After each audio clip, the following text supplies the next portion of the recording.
I was among the 5 persons appointed to a special committee of Seanad Éireann, which will join with a special committee of the Dáil to form the Joint Committee on Assisted Dying, pursuant to motions passed in the Dáil and the Seanad. And first of all, I want to thank the Committee of Selection and colleagues for supporting my I suppose, application or my request to be included on this committee. And I'm sure, along with the other 4 members of the Seanad, I will do my best to scrutinise the issues from my own particular perspective, certainly as they will, but with a close eye to seeing to do justice in this situation. I do have to say at this point, and I want to put it on the record, that I have concerns about, first of all, about the terming of the committee as the Joint Committee on Assisted Dying.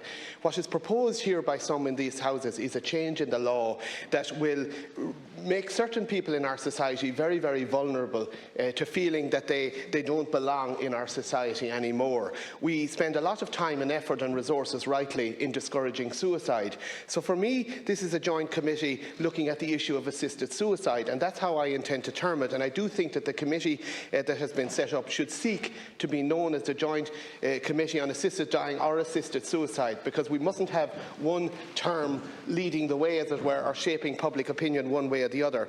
The other thing is that the wording of the main task of the Joint Committee suggests that we are there to consider and make recommendations for legislative and or policy change in relation to a statutory right to assist a person to end their life. Now, on one reading, that is telling us what we have to do, which is to come up with recommendations for policy change. Are we entitled to recommend against policy change? I think this has been very badly worded, actually. This is an issue I have written to the chairperson designate of the committee, Mr Michael Healy-Rae TD, about, and I am asking him to get a legal opinion to determine, first of all, whether we can change our title to being the Joint Committee on Assisted Dying or Assisted Suicide, and secondly, to verify that we in fact do have a free hand as we set about our exploration of the issues, hearing evidence, and to recommend for or against a policy or legislative change in this area. It's vital if there is to be public confidence that our hands are not seen to be tied right from the get-go. Thank you very much. Thank you very much indeed. And Shannon Tim Lombard.